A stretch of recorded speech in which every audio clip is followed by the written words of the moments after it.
What's up, everybody? Big Herc 916, getting down with Fresh Out. Hit that like button, hit that subscribe button, share the channel, pick you up some merch, and remember to wash your ass. I'm here with the homie Lil John, and we kicking around some game, having a conversation. And my man's been, really deep in these streets, man. So I wanted him to come on the platform to kind of share some stories with us, so maybe you guys can learn from some things he experienced that aren't really to be glorified. So Lil John, we were talking about you getting shot and having to deal with that stuff, man. Can you kind of get into it with our audience and break that down, like how that happened? Yeah, I've been shot on several occasions, man. I got about 8 bullets in my body as we speak. Right now. They pulled a bullet out of my leg right now. I got a big old wound like this. Right here, 38 special. Right here. I've been shot several times, man. You know what I'm saying? By different ops. You know what I'm saying? Street shit, mob life, you know what I'm talking about? So, but I'm gonna tell you a quick one real quick. So I went to the studio and I did a song. It's called Backstreets. And the song was done on 39th, a label called High Speed Records. They were putting out an artist called Eddie Projects.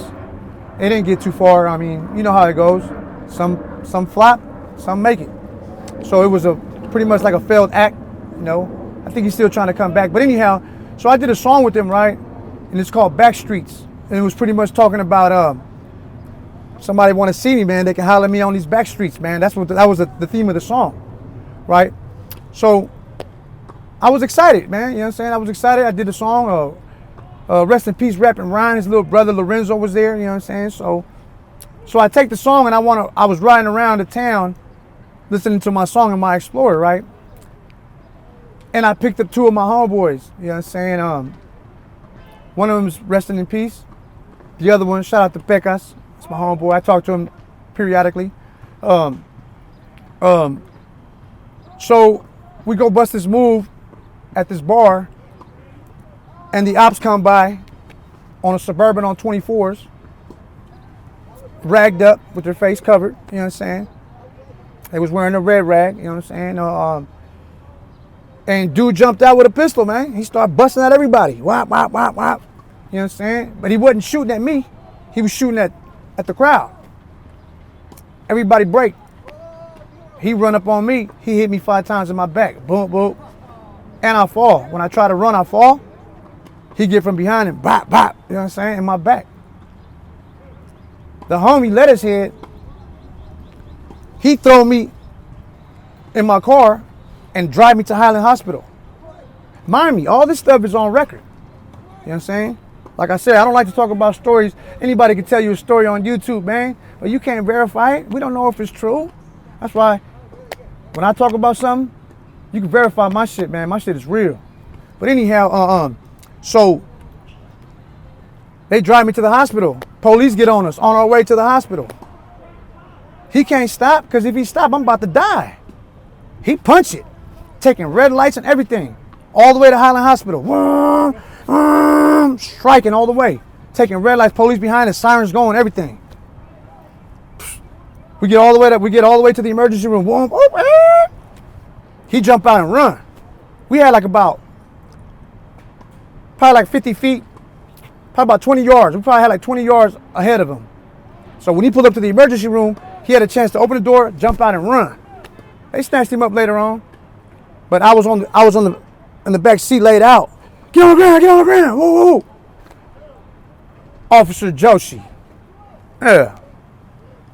And they threw me in the gurney, rushed me in, and that was that. But I will tell you one little thing. The Officer Joshi, I remember because I recognized his face from a previous case that we had. They come to the hood buying dope, wearing red. And we almost getting a shootout with the police, right? But he lied on the stand. He came to court and lied on the stand, and I got a strike, right? He lied on the stand, like literally lied. So when I seen him in the hospital years later, I'm in the gurney and I seen him. And if you watching this, Officer Joshi, because you probably will, because I know Officer Guerrero watching me. So I asked Officer Joshi, I said, why you lie on the stand, homie? Why you come to court lying on me on court? I told him that when I was laying there dying on the gurney. I asked the officer, I said, why you come to court and lie on me, homie? Why you do that? Why you fuck my life up? Because he kind of fucked my life up. Got a strike. You know what I'm saying? That's why I went and did all that time. So, and I remember just passing out. And that was the last thing I said. That was the last thing I said to that man. And that was it. I just woke up in the hospital. They stitched me up, you know what I'm saying, and got these bullets in my back right now. I can't even do MRIs and none of that stuff because of the metal. You know what I'm saying? So, yeah, that was that on that, man. I got plenty of them stories, man. And like I said, a lot of my viewers, they know. They know. Somebody, one of the comment sections said, yeah, man, I remember your homies pulled up on me with a Tech 9, and you told them to back up. You told them to back up and be cool, man. I got a bunch of them stories, you know what I'm saying? But you know, I did my thing in East Oakland, man, and anybody that's ran the streets in Oakland during the 90s, 2000s, they know about Lil Jon, you know what I'm saying? John Diesel was out there getting crazy, you know what I'm saying? I was out there doing my thug thing, you know what I'm saying? But times have changed, times is different now. You know what I'm saying? So that lifestyle, man, just, you know, always having to worry about like looking over your shoulder and dealing with the streets. Is that something you like kind of like you eventually grew out of? Like at what point did you feel like, man, there's got to be more to life than this and messing around like this? Yeah, when I came home from prison, actually when I came home from YA, everybody was in a dope gang. So that's when gang banging slowed down a little bit. I mean, we still kept it active, but I started selling more dope than anything else. It became a priority to get money. You know what I'm saying? And then when you deal with the heroin game, TAR, when you deal with that movement, you deal with a lot of OGs that, you know, deal with that type of stuff. You know what I'm saying? That's where I met a lot of people in prison, because in prison, that's what sells the most, heroin. And so I end up clicking up with a bunch of dudes, you know, that are in that mood, in that lifestyle. So when I came home and I started dealing with these kind of people, it really wasn't no more gangbanging. It was all about getting money. And being that I had earned my respect from doing all the stuff that I did in Oakland, and I did show a lot of love to a lot of people, you know what I'm saying? I went to prison and I did time with all sides, Bulldogs, Norteños, Sureños, blacks, everything, Kumis, 415s, BGS, whatever. White boys, don't want to leave the white boys out. Don't want to leave the woods out, man. All the Sacramaniacs, man. All the Nazi lowriders, man. We don't want to leave them out too, because everybody gets down. But after meeting all them and then coming to the street, I had a new look on life. Like, so I ended up being cool with everybody, and I see them on the street now, and thank God I don't have to look over my shoulder. To this day, I don't have to look over my shoulder because I made amends, you know what I'm saying, with a lot of my enemies. I've hung out with some of my enemies, man, even after gunplay. We've had guns pointed at each other. You know what I'm saying? And I've talked to them. I've had dudes shoot at me. I've shot at dudes. And I've talked to them after them incidents, you know what I'm saying, later on in life. You know what I'm saying? Just recently, I just tapped in with some dude named Gumby. Shout out to Gumby from East Oakland, man. He's a legend from out there, man. We was big time rivals, man, and we end up being cool. You know what I'm saying? So the moral of the story is that, you know, as you get older, you can stay in that lifestyle, but you know you're gonna lose. It ain't no winners in that. I know it, you know it. Ain't no winners in that.